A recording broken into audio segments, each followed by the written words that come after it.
Today's episode of the Influencer Empires podcast is brought to you by the Empire Program with White Label Suite, powering our influencers and building their empires. Ladies and gentlemen, thank you so much for joining me here on the show. Today we have somebody who will inspire you, drive your profits further, and show you the leadership qualities that you need to be able to bring your business to the next level. She is a self-made millionaire, the profit coach. She's also the best-selling author of Power Your Profits, available on Amazon.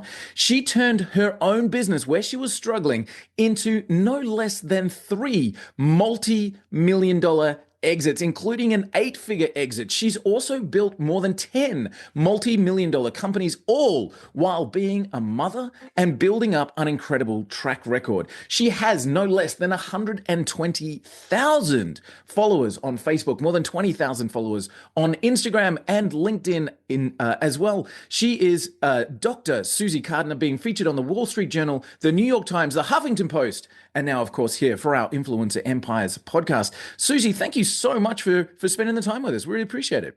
Well, first of all, thank you. Thank you for what you guys are doing. You guys are leaders, movers, and shakers. And I'm honored to play and honored to contribute because this is my jam. I know it's yours. It's mine too. I love it. So cool. We're getting out there and talking to people about their business and helping them grow all the way through. Now, Susie, when I say those numbers, 120,000 people follow you on Facebook, meaning when you're posting something there, over 100,000 people are saying, wow, what's up, Susie? And they're following along with you. How does that feel for you as a mom who's a self-made millionaire, somebody who's beaten the path and created that, coming all the way through, being a mother, leading with family first? How does it make you feel that over 100,000 people will hear what you have to say today?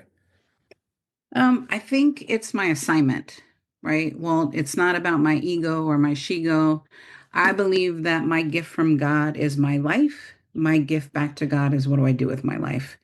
So for me, it's my God-given assignment to teach people what I had to learn the hard way. And in every challenge, obstacle, bloody knees, bloody elbows, skin face, I get present to what am I learning? What am I learning? What am I learning? So I don't stay in my pity party. God knows I have pity parties.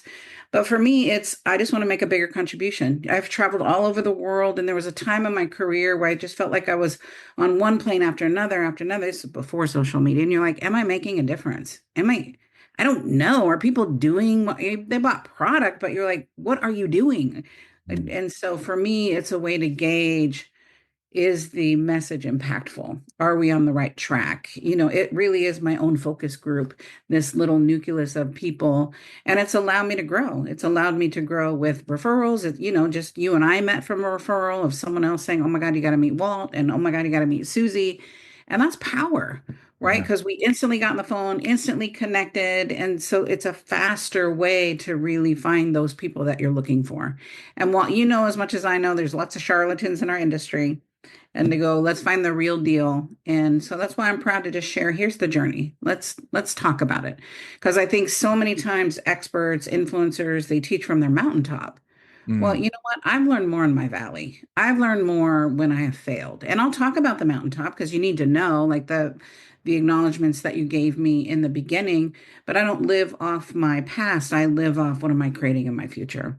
What am I creating for my community? What am I creating for my children? What legacy am I leaving behind? How am I teaching them to be more powerful women and make a difference in the world? Versus let's get a job, right? Each of them do something spectacular in their line of work. And I believe it's because I drug them along, right? Before I had money, they came to events, right? They would sit in the back of the room and hold up time cards. And, they used to pack all my product and stuff the cassettes. This is how old I am, Walt. I had cassettes. I grew up listening to them, so I'm like, I'm with you on it. Wow, that's amazing. So, Susie, when you're talking about before you had money, and just before we hit record, we're talking about lifestyle and incredible places in the world. Before you had money, the struggle, the journey up that mountainside. When did you realize that this was something that was in your control? Um, so I'm gonna go a little deep first. Yeah, So please. I was in a marriage, right? My kid's dad. It was a very abusive marriage. I grew up in an abusive home, so I saw my mom getting her ass kicked, right? Love meant yelling, screaming, hitting. That's what love meant to me. So what did I do? I duplicated that pattern. And I remember, Walt, I just had my second baby and she was 6 months old. And I'm like, I can't, what am I teaching my children? What am I teaching my daughters? I learned it from my mother and I'm repeating the pattern. And you're looking at these babies, a 6 month old and an 18-month old. I'm like, I have to be my own rescue. I have to stand up for myself. Now, I was working as a hairdresser in the salon. I went back to work 2 weeks after I had my baby. I had that hustle of I got to get out. I didn't know how I was going to do it.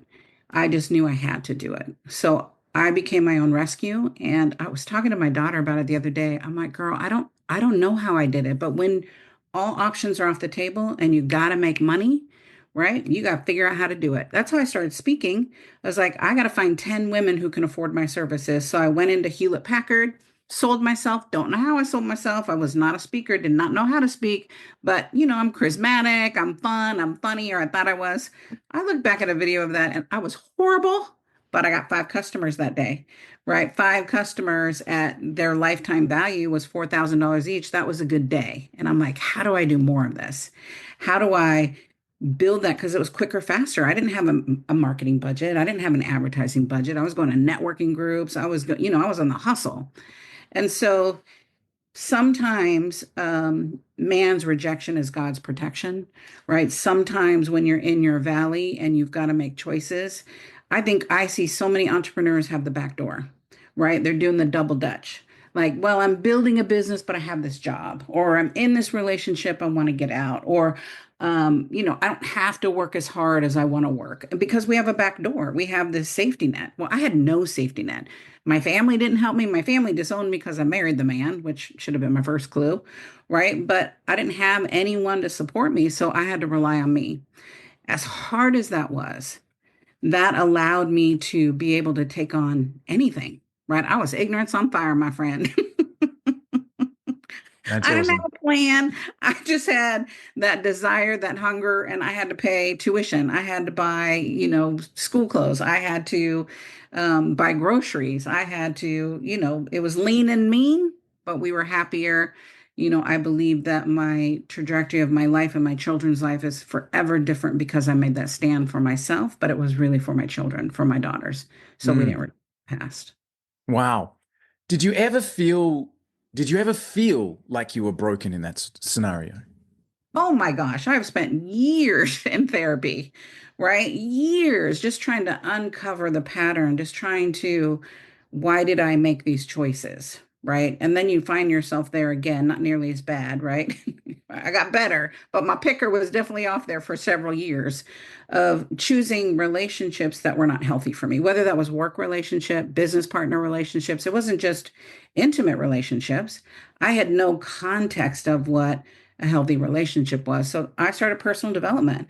I started with therapy, then I started going to classes, then I met Barbara DeAngelis, and then I started volunteering on her staff to really fall in love with myself and heal my inner child. And all this process while building a business, raising these 2 daughters, right? Wanting to do it differently than my parents did, right? Wanting to be a mom that I didn't even know how to be. My mom left when I was 5 and never came back, right? So I didn't have a mom. And so how do you be a mom when you don't have that role model? How do you do things differently? The only way I knew how to do things differently was because how I was treated as a child, as that experience that I had as a child, and went, I'm not going to do that. I'm not going to do that. And then later on, I discerned too, if I'm not going to do that, then who am I going to be? Who am I going to be as a woman? Who am I going to be as a mother? Who am I going to be as a business person? What are my values? Integrity, communication, honesty, passion, love. Those are my values. And to make decisions based on my values versus based on my ego or based on, an outcome. Yes, I have outcomes, but am I living congruently with who I say that I am in the world? And I'm not Wow. perfect, right? I still fall down. I still make mistakes. Integrity is like dirty laundry. I can clean it up all day long and I could say one thing to you that might offend you. And if you don't come back and say, hey, that was offensive, I wouldn't know my integrity's out. But then there's times your integrity's out, right? You're not Mhm. being in compliance with your health and well-being. You're not being in compliance with your relationship. You're waiting for somebody else to do something. You're not being in compliance with your business. You know, you need to be on sales calls. You know, you need to invest in your business. You know, you need to buy tools to grow your business. It's not sprinkle fairy dust and it doesn't magically happen. And so I think it's important for you to go, what are my guiding principles in my personal life? Right? I have guiding principles in every area of my life, in my health, in my education, in my intelligence, in my relationships, in my family, in my intimate relationships, in my wealth cycle, so that I don't get lost. It's so easy to get lost in the noise. It's so easy to get, you know, pulled, if you will, by some sparkle, squirrel. Right. It is for Distraction. me anyway. It's like, oh my God, let's go do that new fun thing. No, no, no. Is that in my value structure? What's Mm. that legacy I want to leave behind? And, Wow. we grew up not wealthy at all. We were poor. There was 9 kids: Bobby, Ronnie, Stevie, Terry, Joni, Shelley, Susie, Kelly, Debbie. So 9 kids, right? 11 of us in a household, 1,200 square feet. And we had to hustle for everything that we did. And that taught me how to be. I started a business at 10 years old. I was always selling something, making cookies, selling them, right? Avon, selling it. What else you got to sell? I'm gonna sell it. Clean your house, clean your yard, do the windows, do whatever. Because in our household, it was, if you want something, go work for it. I'm like, all right, I'm gonna go get a job. So that entrepreneurial journey started really young, and I thank my dad for that, right? And he's like, see, you can have whatever you want. Just go get a job. Just go work. The Wow. challenge has been go work hard, right? Just go work hard. Go work hard and it'll all work out. That's probably been the biggest life lesson of I can have whatever I want and I don't have to kill myself. Yeah, that's a huge revelation. How many of Yeah. the other brothers and sisters have succeeded? Like, really made it? Well, they're all successful in their own right. No one has the kind of success I do, but when I look at that many kids, right? No one's on drugs, no one went to jail. They're all responsible, committed, great family, moms and dads, and Interesting. we're a little disjointed. We're not the closest family. I'm definitely the black sheep and they don't get me. On my dad's deathbed, I just sold my company for 8 figures, right? And I'm in there, I'm proud, right? I'm like, I'm all proud. And he's like, well, Sue, why'd they pay you all that money? Wow. Damn. Wow. Damn. And Okay. I'm like, oh, like sometimes you can't get out of the mold they put you in, right? Because I was, Have you I, forgiven I him for was, that? what's that? Have you forgiven him for that? Absolutely. Yeah. He knew what he knew. Like he had an eighth grade education. He raised 9 kids. Mm. He provided for us. He had no debt when he died. He had owned his own home.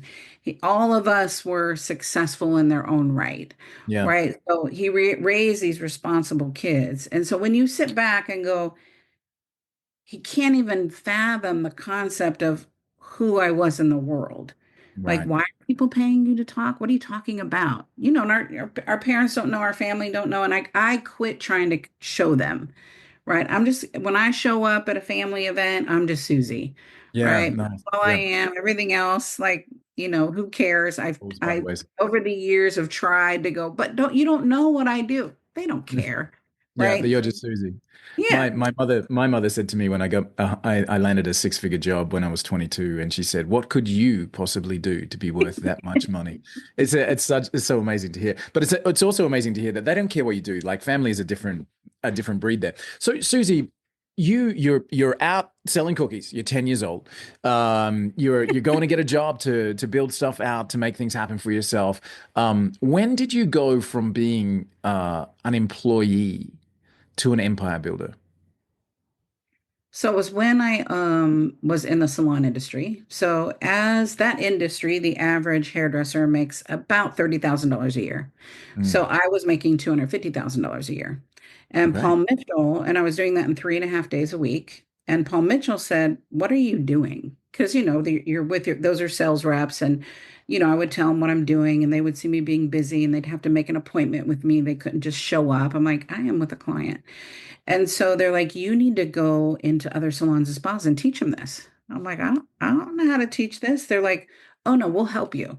So I went in and started serving my community, find what the market needs and serve that community. I didn't know how to make it a business. I didn't know how to set up a speaking business. I was just saying, hey, Walt, let me show you. I do this referral program. I use a script, and this is how I upsell. I look at my average ticket. I look at my transaction value. I look at, are they using the products and services? And from there, then people would say, oh my God, Susie, I love what you're talking about. Do you have a book? I'm like, no, I don't have a book. I'm a hairdresser. And they're like, oh my God, if you had a book, we would buy a book. Well, this is 1995, right? So I'm aging myself. So I'm like, okay, I'll write a book. The publisher that was in that industry rejected the book. And I'm like, well, everybody said they're going to buy it. I didn't know how to do a book proposal. I didn't know how to pitch it.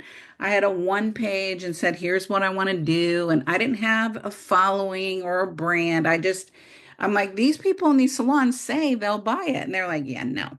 So I'm like, well, you know what? Fine. I'm used to rejection. I'm used to hard life. I'm used to being scrappy. I'm going to start my own publishing company. So Walt, I started my own publishing company, published my own book, published 9 other books under that brand, right? Audios, books, all under that publishing company. And here's what I'll say, fast forward 20 years, that publishing company that rejected me was the same publishing company that bought me all those Hell, years later. And when I realized that, I was sitting in the jacuzzi with my husband and we're drinking coffee, and I'm like, oh my God, they rejected me. Oh my God, this is the best day ever. Like it just was I was so disconnected wow. to, it's like, whatever, move on, you get rejected, do something different, start a publishing company, So, You turn no into a multi-figure success, and closing that loop with it. That is amazing. They said no to you for a tiny drop in the bucket opportunity, and yeah. yet so you blew it up. They came back and said, here's a much, much, much bigger check. Like let's turn Yes. it around. Wow, that's amazing, Susie. So I just want to get into the growth for a second, because I know, like, as you are known as the profit coach, so your life these days is working with business owners, helping them unlock their profits and helping them grow and scale and do all those cool and amazing things. When you're talking about your own journey, there's a heck of a lot of grit that I'm feeling. And in fact, as I'm doing my research on you, you attributed a lot of your success to grit, as in just keep going, get it done, don't quit, make it happen. And I can feel that coming back from you. So, you don't go from being a hairdresser, whose average salary is 30,000 to being a salon owner who's pulling in 250. You don't do that in one leap. Was there a conscious move from you to go from a single operator to a business, or did you just kind of accidentally fall into that? No, so I did 250 as still a single operator. I was an Wow. independent contractor. Okay. So Amazing. I didn't own the salon at that time. So then I bought a salon and we were one of the first salons to hit that $1 million mark, right? Amazing. So what I realized at that 250 is I was making a lot of money, but I had no money. Mm, And I had a horrendous car accident. I got ran over by a dually truck wow. and hit straight on. He just ran over me. So I broke my leg, bruised my ribs, and literally was out of work for 2 weeks. In that 2 weeks, Walt, I didn't know how I was going to feed my kids. I was Mm, living paycheck to paycheck, mm. right? I had some money in my safe, right? You always got the Papa don't know money, Yeah, right. but not enough for rent. I'm like, I have to go back to work. And that was very eye-opening for me because again, I didn't have family to support me. My dad was like, "You're 18, you're out," right? Mm, My little ass said, "I'm 17, I'm almost 18, I'm moving out." Never looked back, right? So I didn't have the kind of support and I didn't create that support. The people in the salon, my teammates, but I didn't have anyone to help me. And I mm, said, I need to understand this. It makes no sense that I make $250,000 a year and I have no savings, I have no cushion, and I'm spending it. Well, when you don't ever have money, you have to go through that stage, I believe, right? I had the yeah. nice cars, I had the nice bags, I had the nice condo, I didn't own that condo, but everything looked good on the outside. Mm. But at the end of the day, I had nothing. And I was so bad, Walt. This is embarrassing to say, but you got to hear if I can do this, you can do it. I was so bad at my finances that I had to when I was trying to balance my checkbook, close that checkbook and open a new checking account because I could not balance it. And it was such a cluster. And I went into the bank and my banker said, Susie, what are you doing? And I'm like, I can't balance it. He goes, well, let's get you QuickBooks. Well, what's QuickBooks? Right? And he's like, oh my God, this will be a game changer for you. So I think because my vulnerability and I just like, I don't know what to do. And they're seeing the money go through as a small business owner. You know, right now, only 5% of small businesses do $250,000 right Yeah. now in this Right economy. now. So Yeah. back then, look, honey, back then, I'm so old. I'm seasoned. I'm not old, and I'm spicy. I'm wild. I will say that. Yeah, absolutely. So, my banker helped me get set up. One of my clients was an admin person. She helped me document stuff, and I'm just I'm a lifelong student. I love to learn. I didn't Mm. like traditional school. I didn't get this DR the traditional way. Let me just say that out loud. I got my doctorate 2 years ago because Wow. I'm a lifelong learner. I said, this is one thing that I've not done yet. I really want this for me, not for anybody else.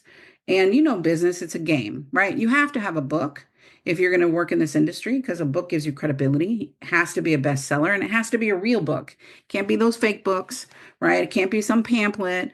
And the book, you may not make a million from the book, but you will make millions because of the book, right? And so when I look at all my work and look at back end sales and look at how do you build this, it was the intuitiveness and then it was the who can help me with this, Mm. right? Oh, there's Walt. And then I would be humble enough to go, I'm really good at this, Walt, but I don't know how to do this. How can you help me?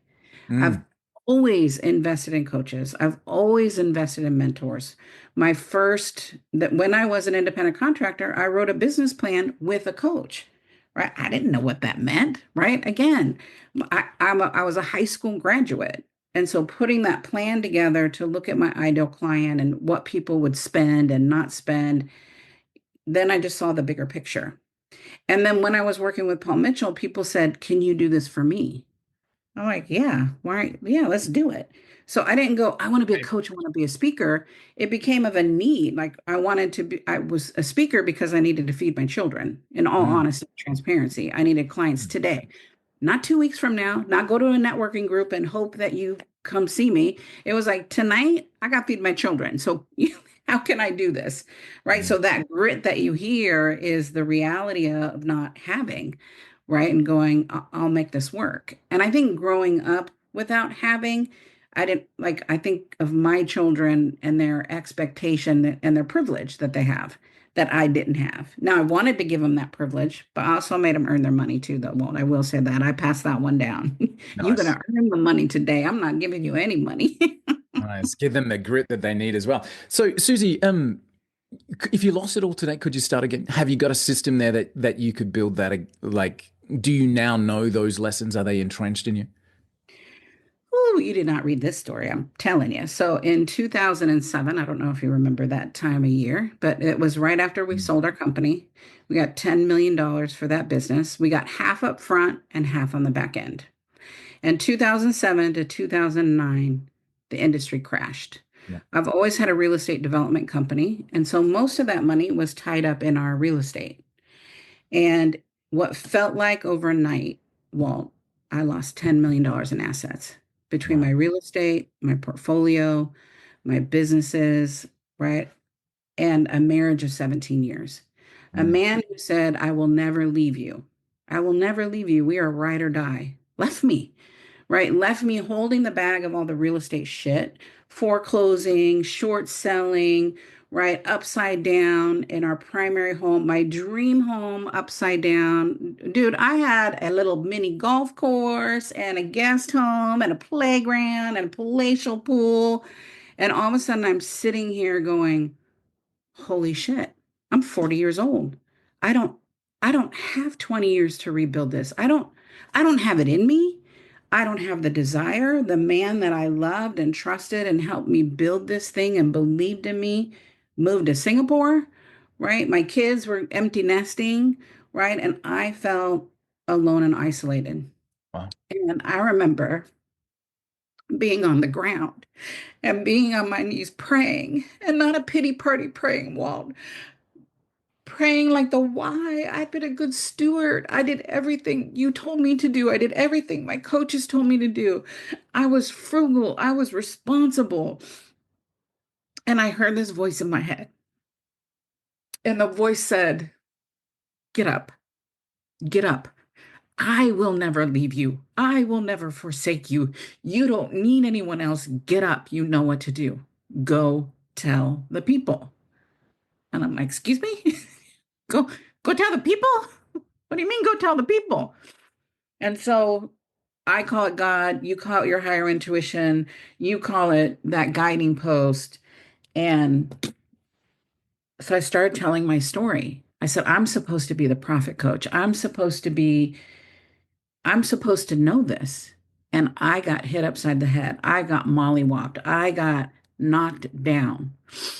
And what I realized that it took me 20 years to build that, but I didn't know any of it. Right. Right? I was a street smart, scrappy hustler, and I spent 20 years in education, 20 years going to classes, 20 years learning to raise money, 20 years learning finance, 20 years taking business law class, 20 years of going to marketing classes, 20 years of learning, not 20 for social media, but learning everything about business. And so it didn't take me 20 years to rebuild it. It took me about five. Mm. And the first thing I did, lost my ass in real estate. And the first thing I did was I invested in real estate. I've made millions in real estate. So I always have a real estate development company as well as my training and development company and consulting. And so as humbling as it was, it has you realize that what got me there will get me to that next level. And I just had to implement what I knew. And so I put my head down and I had two clients. I had Lisa Nichols and John Assaraf. And I said, I will do for you. John Assaraf, we did a turnaround situation in his company. Lisa Nichols, we took her from 80,000 to 10 million and grew their companies. And I just did, let me do what I did for me, for you. And then realize that I have a system for everything, right? And when I sold my company, it was in the beauty industry. So I had a non-compete there. So I could not go back in that industry. And what I realized is business is business is business. And I was teaching at this millionaire summit and teaching systems and strategy. And people would come up to me and they're like, Susie, will you be my coach? I'm like, I know nothing about being an attorney and you scare me, right? I know nothing about being a graphic designer. I know nothing about, right, being a musician. And they're like, no, we don't care. We want you. What you're talking about. So here was my genius idea. One night I'm laying in bed because all these people would come to me and I'm praying and I'm like, I know what? I'm just going to double my fees. If I double my fees, they won't want to pay that. Dude, you know what? I double my fees. And they're like, okay, so where's the contract? I'm like, holy shit, now I have to do this. That's so funny. There's so many people. There's so many people that I've heard that same story from. It's like I doubled my fees, and the queue in front of me doubled as well. Like people suddenly went, "She's twice as valuable now." Like we gotta get her. Yeah, I love it.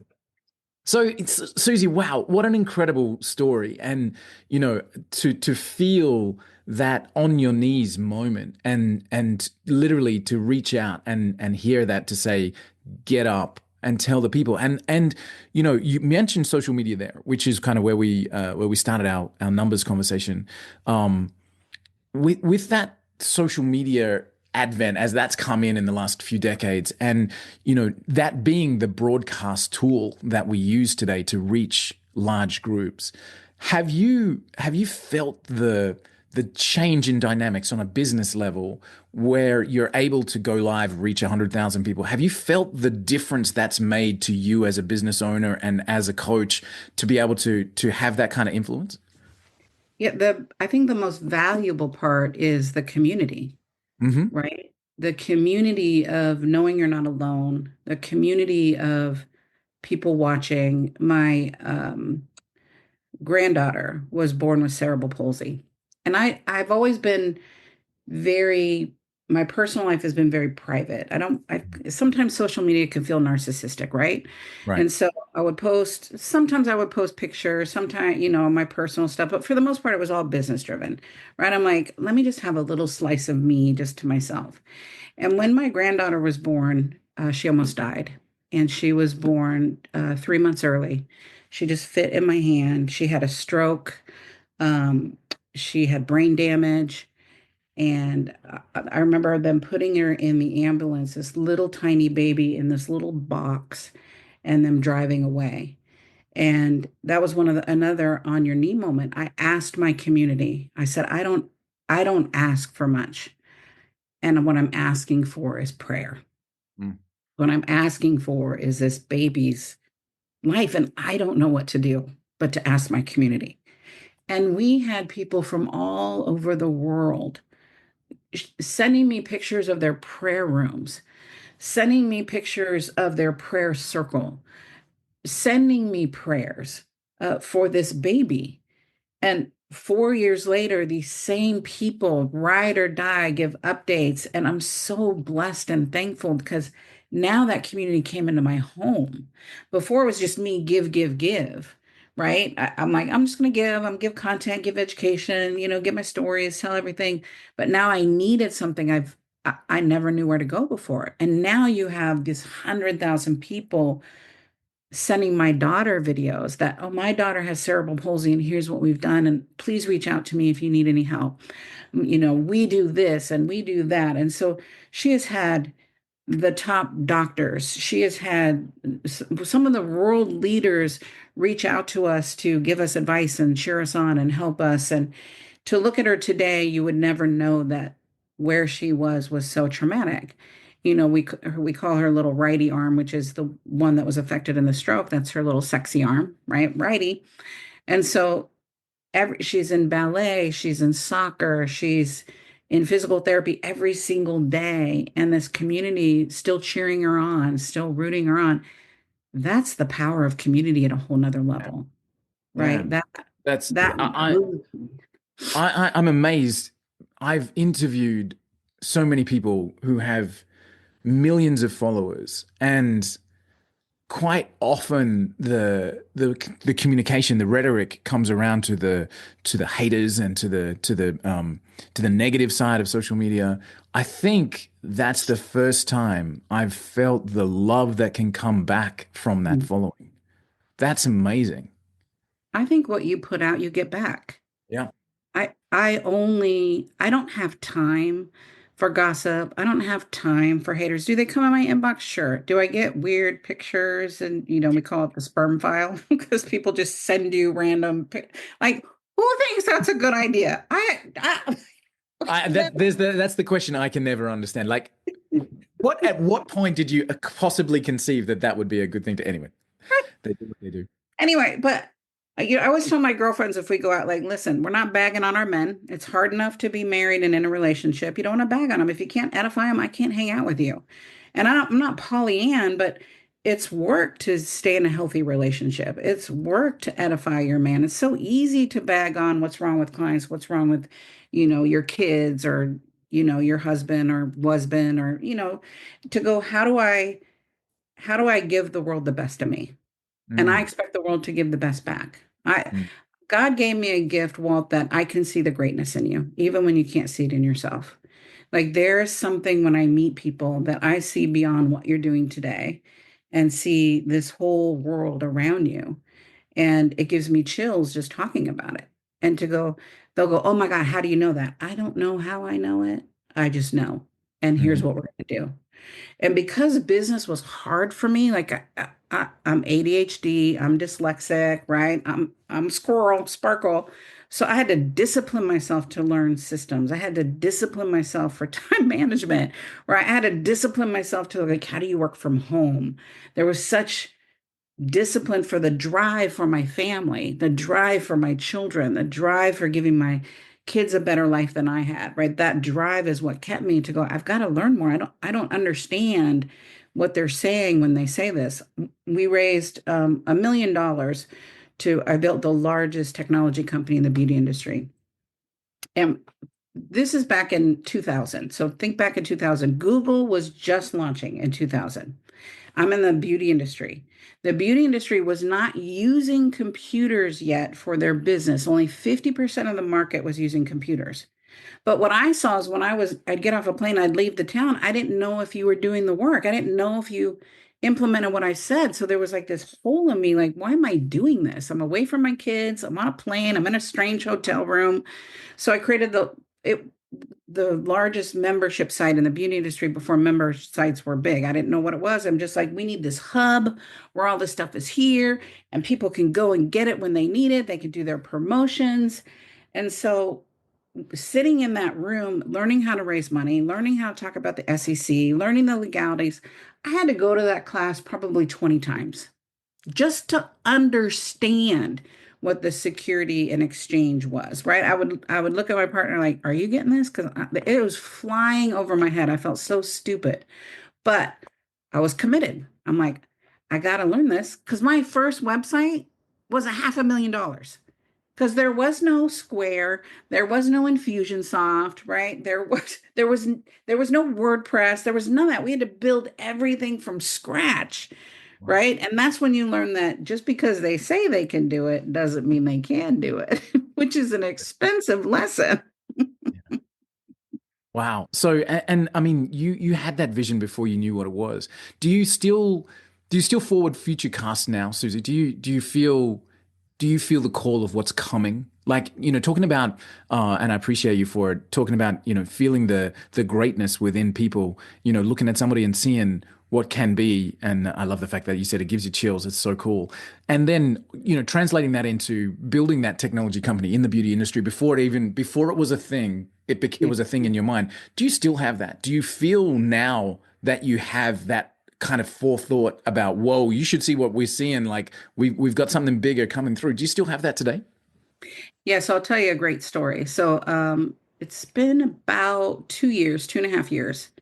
So we'd had a year-long program, $35,000, and we were doing $2.5 million in a line item in this. And what I found was, well, people weren't doing the work, and they'd show up to Mm, calls like sprinkle fairy dust. They weren't doing the work, and I'm like, I'm done with this. I don't need your money. Don't waste your money and my time. I shut that program down. Now, I didn't know what I was going to do. I'm like, I can't do this anymore. I can't be their rescue. If they're not willing to do the work, they're not getting the results. Please don't tell people I'm your coach if you're not doing the work. Tell them I'm your coach if you're doing the work. Do what I say, you get the result. And it has been the hardest 2 years to sit back and trust and surrender. Now, luckily, I've set up my finances. And dude, I got to tell you, once, I grew up in that scarcity. So it comes back. I lost my money and waiting for the other shoe to drop, right? To sit back and go, okay, here's my investments. Here's our real estate. Here's my cash flow. I still have clients. I'm doing this. You're okay. You're like talking myself up the ledge because I'm used to like, I got to have the safety net because what if I awesome. lose all my money again? Right? Mm, And to reinvent and to think about what brings me joy.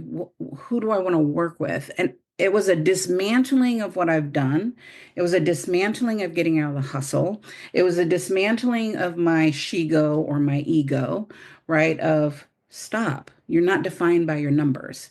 And in business, so many times business owner to business owner, we're defined by our numbers. Well, I'm doing 10 million. What are you doing? yeah, I'm right. doing 4 million, or I'm doing 20 million, I'm doing 100 million. Like we're throwing numbers around like that defines us. And it does to a certain extent, but it wasn't bringing me joy. That it's not about the money. It was about the impact and the transformation. And so I sat back and said, what I love doing is building companies and building legacies. I love working with go-getters. I love working with people that know they're good at something, right? They have a business, they have a proven model, but they've taken it as far as they can. And let me show you what I can do with that. That is the funnest job I've had. Like I'm building $100 million company right now, and I cried when I put this plan together for this man. Cried. And then I sent it to Sam, who's my assistant. You've interacted with her. And I'm like, okay, am I just PMSing or was this really moving? She called me back. She's like, no, dude, this is so awesome. We're creating a legacy. We're gonna change the world. And it's like, okay, good. That's the kind of work I want to do in the world. Where, is it hard? Yes. Do I have shitty days? Yes. Right. Do I love it all the time? No. Do clients get on my nerves sometimes? Yes. Do I want to fire them? Yes. And then I go back to, does this work make a difference in the world? Does this fill my life purpose? And I want them to make a lot of money and I want to make a lot of money. And that's the kind of work. And it took a long time to get 2 years of sitting, waiting for the message. What is the message, God? What is the message? Journaling and going, what is it? What is it? What is it? Because I thought I was done. I thought, okay, I'm complete with this career. Maybe I just stay with my real estate investment and I do more of that. But that's not sexy. That's not fun. That's like, okay, I'm stripping homes, building them, selling them. Okay, but it's not fun like what we do. Like you said, you Mm. love doing this. That fills you with a sense of purpose and joy that painting a house can't do for me anyway. It could do for other people, but it doesn't do it for me. Wow. So now you're where are you on that journey? Like in terms of building that $100 million company, creating legacy, creating incredible transformation for people. Like We're are in you radical action. We just did a brand tell me about that? rehaul, right? Lead rehaul, new lead gens, just kind of looking at the whole piece. Less is more. And I've always said that, right? I want quality of leads, not quantity. I don't want 1,000. I want 100, right? So you give me 50 qualified people, we can close $1 million. You don't need thousands of people and 10,000 people. It's finding the right people who are ready for you. And sometimes as entrepreneurs and business owners, you just keep collecting these customers. Like that means something when they go, I have 250,000 people in my database. Yeah, but nobody's opening their emails. Nobody's engaging. Nobody's reading your emails. Nobody's looking at your stuff. So do you really have that? Yeah. To go, what do we need to do to raise the vibration and raise the level of service, right? Come with that service heart. Like, who wrote that book years ago called Do What You Love and the Money Will Come? I think that's always been, I don't remember their name and I apologize. We can look it up later. But when I think about that book, I think about I've always been blessed to do what I love. Even back in the day of being a hairdresser, I was good at it, right? It was fun for me. It never felt like work. This is fun for me. It doesn't feel like work. Building out $100 million plan doesn't feel like work. It's creation and invention. And then to see it come to fruition, right? And to see if I can see something in you, Walt, that you didn't even think of. Like, I didn't even know that I didn't even know that I wanted to do that. Like, how do you monetize that? I, my clients gave me the name the profit coach. I didn't give it to myself because I was, strategic development. And they're like, that's not what you do.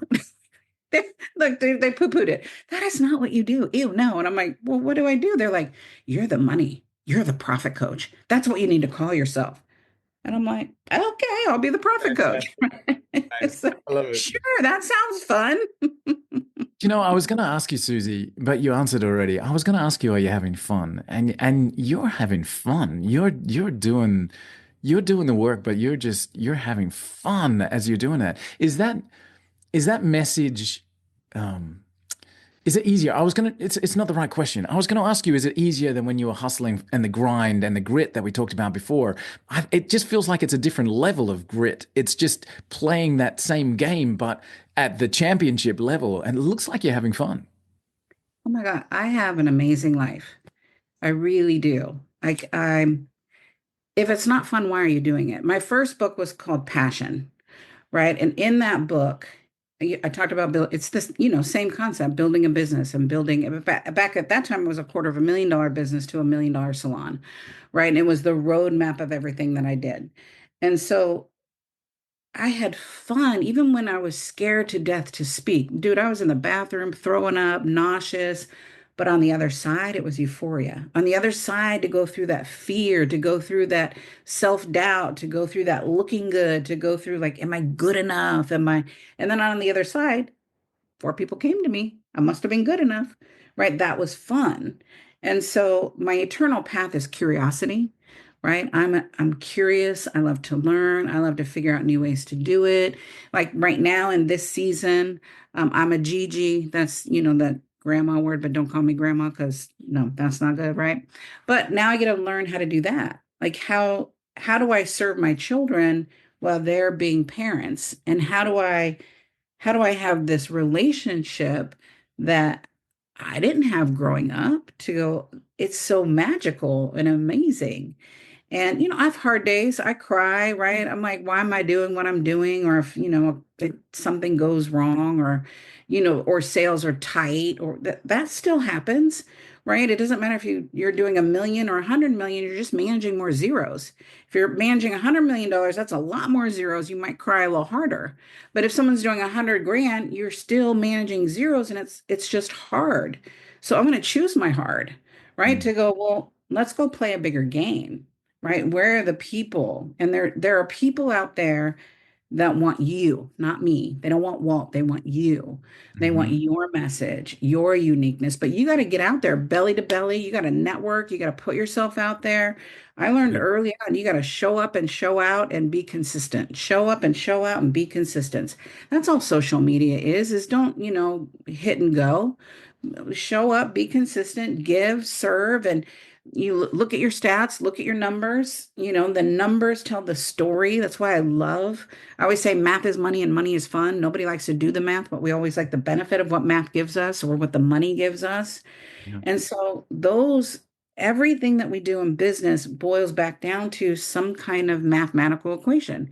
How many qualified leads do I need in my business to hit my revenue goal? Not how many leads, how many qualified leads? And do you suck at sales or are you good at sales? If you suck at sales, then we need more leads. And what are those numbers? So you're just thinking, oh, I need 10 clients, I need 10 leads. No, you don't. You need 100, right? And if you suck at sales, you need 200. And if you're really bad, you need 500. So, and especially looking at price point. So it's important to go find someone that can speak your language, right? I have the entrepreneur language. My book, Power Your Profit, it was published by Simon and Schuster. And it's the journey of building a business from bootstrap to big time, from trying to figure it out. How am I going to buy this? 50 cents went to me, 50 cents went to my business. And sometimes none went to me and it all went to the business, right? Because that's entrepreneurship. But when I was coming up, nobody was telling me that. When I was coming up, there weren't a lot of women trainers. There weren't a lot of women out on the platform. It's much better now, but you still see platforms where we're not putting ourselves out there. I don't think it's men aren't choosing us or it's a sexist thing. We're not putting ourselves out there. I have a responsibility to my children and my grandchildren and other women to put myself out there and tell the truth. This isn't fun all the time. You are gone from your family. I wrote a post about social media today that when my kids were little, I don't remember a lot of things. I have pictures, but I don't remember because I wasn't present. Now I can be present with my grandchildren because I'm in a different season. But when you're in that hustle, you can't beat yourself up because you weren't I was there physically, but not mentally because I was stressed out. I was trying to figure out, first, I didn't know what I was doing. Then I had to try to figure out how I was doing, and then figuring out how to be a mom, and then figuring out how to do a budget, and figuring out, just like in this like swirl of learning. And the tenacity of the accomplishment is what kept me going, even when I had those months that I didn't get paid, right? I mean, one year we lived off our credit card. That's just what you do as a business owner. You go, okay, I guess this is going on the card today. Yeah. And then you get to living in a mountain home, watching the salmon come up in the stream and, doing a bear cam as we were talking before we hit record. Susie, I just love the message. And, as an entrepreneur, as a father of two girls myself, I genuinely want to say thank you. Thank you for putting that message out there. Thank you for being you. Thank you for using the microphone in a way that challenges people, inspires people, helps them see the better side of themselves. I appreciate it. You're welcome. And I believe that we started this in the beginning. It's my assignment. Yeah. I didn't always know how to do my assignment, but I was obedient to my assignment. And my assignment is to make the world a better place for other women that come before me and come after me. Mm. Like, I want your daughter standing on my shoulders. So they'll go through something else, but they won't go through what I went through. And my daughters, they'll go through something else. They won't have to go through what I went through. And for you as a dad, changing the trajectory of who your father was to who you are, right? That's monumental. Is to go, I'm not the same man, but I'll use those lessons that he taught me to be a better dad. And not that anything was wrong with him, but to go, oh, that's, I believe, our purpose. And then if we can monetize that, that's just fun because That's math just is money happiness right there. and money is fun. That's where it kicks in. That's where it kicks in. So, guys, Susie Carder is one of the world's leading profit coaches. She is the profit coach. And as you can hear, she's taken businesses from nothing to something. And as an influencer, developing a community that's sending back love, I just feel is something that's unique and rare. And I'd love for you guys to show Susie some love, get over there and get involved. So you can follow along susiecarder.com, which is her main website. She talks about, her speaking career and her journey. If you're a business owner or you want to be, or you're looking to grow from where you are, she also has a business health assessment that is free for anybody to go through. So that is, again, susiecarder.com/BHA. That's business health assessment, and all caps. We'll make sure that link is in the show notes. Not only that, jump across and follow Susie on Instagram. I find your posts there super leading, inspirational, really, really great. And Facebook, of course, being the main platform where you are creating that community. Susie, again, from myself personally, from our listeners, thank you for being you. Thank you for coming and sharing your journey. It's absolutely incredible. It's massive. And I just can't wait to see where we'll find you on the horizon coming up. I love the time. Thank you so much. Thank you so much, Ron. I appreciate you.